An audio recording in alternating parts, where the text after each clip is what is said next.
বাংলায় শুরুতেই আমাদের যে খবরের দিকে আজকে নজর রাখতেই হচ্ছে, অবশেষে পুলিশের জালে দেবরাজ। অভিষেক ঘনিষ্ঠ দেবরাজ গ্রেফতার। অবশেষে পুলিশের জালে দেবরাজ, অভিষেক ঘনিষ্ঠ দেবরাজ গ্রেফতার। হাইকোর্টের রক্ষা কবচ না পেয়ে গা ঢাকা। ভিন রাজ্যে পালানোর চেষ্টা দেবরাজের। এসটিএফ এর তৎপরতায় শেষ রক্ষা আর হলো না। পুরুলিয়া ঝাড়খণ্ড সীমানা থেকে ধৃত দেবরাজ। রাতেই দেবরাজকে বাগুইহাটি থানায় আনা হয়েছে, আর আজ দেবরাজকে বারাসত আদালতে পেশ করা হবে। কখন দেবরাজকে বারাসত আদালতে পেশ করা হবে বিস্তারিত জানার চেষ্টা করবো। আমাদের সঙ্গে রয়েছেন আমাদের প্রতিনিধি রৌনক। রৌনক, শেষ রক্ষা আর হলো না, অবশেষে গ্রেপ্তার দেবরাজ। বাগুইহাটি থানায় গতকাল রাত্রি তাকে নিয়ে যাওয়া হয়েছে। দেবরাজকে কখন বারাসত আদালতে পেশ করা হবে কি জানতে পারছো? দেখো, যেটা জানা যাচ্ছে 8:30 থেকে 9টার মধ্যে দেবরাজ চক্রবর্তী দেবরাজ চক্রবর্তী তাকে পুরুলিয়া ঝাড়খণ্ড যে সীমান্ত সেখান থেকে গ্রেফতার করে বেঙ্গল পুলিশের স্পেশাল টাস্ক ফোর্স। এবং যে বিষয়কে কেন্দ্র করে তার গ্রেফতারি, বাগুইহাটি থানাতেই একজন প্রমোটার অভিযোগ করেছিল যে লক্ষ লক্ষ টাকা তার কাছ থেকে তোলাবাজি করা হয়েছিল এবং হুমকি দেওয়া হয়েছিল। কিসের হুমকি? না, খুনের হুমকি। শুধু তাই নয়, এছাড়াও নামে বেনামে কোটি কোটি টাকার সম্পত্তি এবং টাকা তছরূপের অভিযোগ রয়েছে তার বিরুদ্ধে। একটি কোম্পানি তিনি খুলেছিলেন, সেই কোম্পানির মাধ্যমে কোটি কোটি টাকা তোলা হতো। অর্থাৎ এখানে মনে করা হচ্ছে কালো টাকা সাদা করার জন্যই সেই কোম্পানি তিনি খুলেছিলেন। এবং নামে বেনামে একাধিক সম্পত্তি রয়েছে এই দেবরাজ চক্রবর্তীর। এই অভিযোগের পর গতকালই তাকে বেঙ্গল পুলিশের স্পেশাল টাস্ক ফোর্স গ্রেফতার করে। আজ ভোর 5টার সময় বাগুইহাটি থানায় লকআপে তাকে ইতিমধ্যে নিয়ে আসা হয়েছে। আর কিছুক্ষণের মধ্যেই তার মেডিকেল পরীক্ষা সম্পন্ন হবে এবং তারপরেই কিন্তু সরাসরি বারাসত আদালতে পেশ করা হবে। এবং পুলিশ সূত্রে জানতে পারছি যে পুলিশের তরফ থেকে কিন্তু ফুল টাইম, অর্থাৎ 14 দিনের যে পুলিশ হেফাজত, সেই পুলিশ হেফাজতের জন্য কিন্তু আদালতে আবেদন করা হবে। বেশ, পুলিশের জালে দেবরাজ চক্রবর্তী। আগাম জামিন খারিজ হতেই ধৃত বিধাননগরের প্রাক্তন মেয়র পরিষদ ও প্রাক্তন তৃণমূল বিধায়ক অদিতি মুন্সির স্বামী। আয়ের সঙ্গে সঙ্গতিহীন সম্পত্তির মামলায় গ্রেফতার। দেবরাজের বিরুদ্ধে তোলাবাজি, দুর্নীতি, হুমকির অভিযোগ রয়েছে। ভোট পরবর্তী অশান্তি, মারধর, হুমকির অভিযোগ। বিজেপি কর্মী খুনেও নাম জড়ায় দেবরাজের। আগেই কড়া পদক্ষেপের বার্তা দিয়েছিলেন মুখ্যমন্ত্রী শুভেন্দু অধিকারী।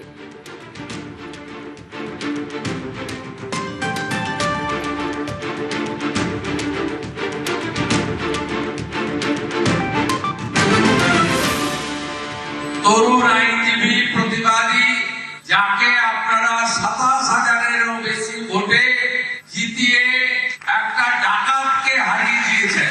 তরুণ জ্যোতিকে বলবো এফআইআর এর কপিগুলো, সার্টিফিকেট কপিগুলো আমার কাছে পাঠাবেন ভাই। ওই ভাইবোর যে ডেনিয়াটা এখানে ছিল আর কোথায় গেছে? অনেক মামলা দিয়েছে, অত্যাচার করেছে। 21-এর পরের অত্যাচার আমি তো মনে করি ব্রিটিশরাও এত অত্যাচার করেনি। ওরা যে অত্যাচার পুষ্পা ঝুঁকে গিয়ে বলেছিল, ঝুঁকতে ঝুঁকতে পুষ্পা হারিয়ে গেছে। এখানেও যে ডাকাতটা আছে পুলিশ মন্ত্রীর উপরে ছেড়ে দেয়, ডাকাতটাকে ঠিক করার দায়িত্ব। পিসি সরকারের ম্যাজিক ছাড়া এরকম রকেটের গতিতে উত্থান কোনো রাজনৈতিক নেতার সাম্প্রতিক সময়ে রাজ্য রাজনীতিতে হয়েছে এরকম হাতে গোনা উদাহরণ খুঁজে পাওয়া যাবে না। গত কয়েক বছরে বারবার শিবির বদলেছেন, কখনো পূর্ণেন্দু বসু, কখনো অভিষেক বন্দ্যোপাধ্যায়। বিভিন্ন জনের ছত্রছায়া থেকে গত কয়েক বছরে, হাতে গোনা কয়েকটা বছরে 19টা সম্পত্তির মালিক যিনি ছিলেন তার নাম দেবরাজ চক্রবর্তী, যিনি কোট আনকোট একজন কাউন্সিলর। আমরা যেখান থেকে লাইভ টেলিকাস্ট করছি এই বিধাননগর পুর নিগমের একজন কাউন্সিলর হয়ে 19টা সম্পত্তি করলেন, স্ত্রীর নামে 3টে সম্পত্তি করলেন। বাঙালির যেটা স্বপ্ন কালিম্পংয়ে গিয়ে 2 দিন অতিরিক্ত থাকা, সেই কালিম্পংয়ে যেটা 5 একর কিনেছিলেন এই দেবরাজ চক্রবর্তী, সেটা মাত্র 5,000 টাকা কাঠাতে বিক্রি করে দিলেন। খুব পরিবারের কাছের বন্ধু, কোনো আত্মীয় নয়। পাশাপাশি লেবার কন্ট্রাক্টর, এই বিধাননগর পুর নিগম চত্বর জুড়ে বিধাননগরের যারা লেবার কন্ট্রাক্টর রয়েছেন, লেবার কন্ট্রাক্টরের কাছ থেকে বছরে 2টো কিস্তিতে 50 লাখ টাকা তোলা এবং সেই তোলার পরিমাণটা বাড়িয়ে 75 লাখ টাকা করা হয়েছিল। 75 লাখ টাকা না দেওয়ার কারণে এতটাই প্রভাবশালী এই দেবরাজ চক্রবর্তী ওই লেবার কন্ট্রাক্টরের কাজটাই বন্ধ করে দেন। আমরা প্রত্যেকেই দু কাঠার একটা ছোট ফ্ল্যাটের স্বপ্ন দেখি। সেই ফ্ল্যাট যখন আমরা কিনতে যাই, সেই ফ্ল্যাটের ক্ষেত্রে কি হলো, যিনি ফ্ল্যাট কিনবেন তার একটা ছোট্ট জায়গা আছে, এই দেবরাজ চক্রবর্তীর গ্যাং সেখানে পৌঁছে যেত, ওই ফ্ল্যাট আপনি পেয়ে যাবেন আপনার জায়গায়, জমিটা আমাকে দিয়ে দিন। অর্থাৎ একটা বাড়ির স্যাংশন অর্থাৎ সেল ডিড, একটা বাড়ির ফ্ল্যাটের ক্ষেত্রে সেল ডিড করা হয় প্রথমে, এই ডিডের পর ফাইন্যান্সিয়াল রেজিস্টার হয়। সেল ডিড না, সেটাকে ডেভেলপমেন্ট ডিডে কনভার্ট করার যে চাতুরিয়ানা বা মুন্সিয়ানা দেখিয়েছিল, তাতে খোদ কলকাতা হাইকোর্টের বিচারপতি জয় সেনগুপ্ত পর্যন্ত তার দুটো চোখ কপালে তুলেছিলেন, বিস্ময় প্রকাশ করেছিলেন। তিনি বলেছিলেন এই ডেভেলপমেন্ট ডিডে কনভার্ট করার যে আইডিয়া, সেটা সত্যি তারিফ করতে হয়।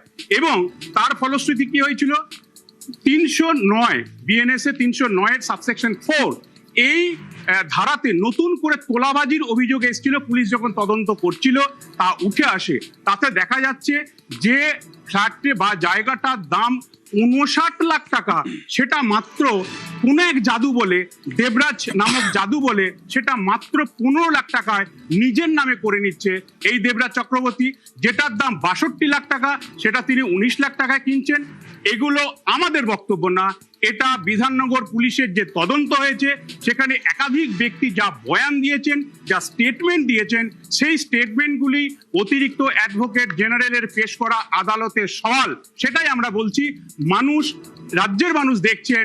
আমি প্রথমেই যেটা শুরু করলাম, রকেটের গতিতে, উল্কার গতিতে উত্থান যদি সাম্প্রতিক সময়ে রাজ্য রাজনীতিতে কারোর হয়ে থাকে, তাহলে এই দেবরাজ চক্রবর্তী। তাই আর কোনো রকম সময় নষ্ট না করে দ্বিতীয় শুনানির দিনেই বিচারপতি জয় সেনগুপ্ত তার আগাম জামিন আবেদন নাকচ করেন।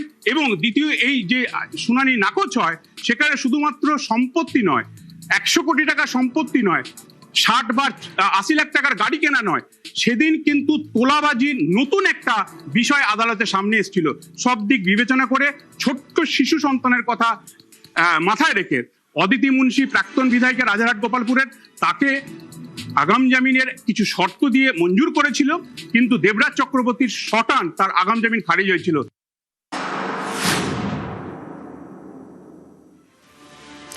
হাইকোর্টে আগাম জামিন খারিজ হতেই ধৃত দেবরাজ, অবশেষে পুলিশের জালে দেবরাজ। অভিষেক ঘনিষ্ঠ দেবরাজ গ্রেফতার।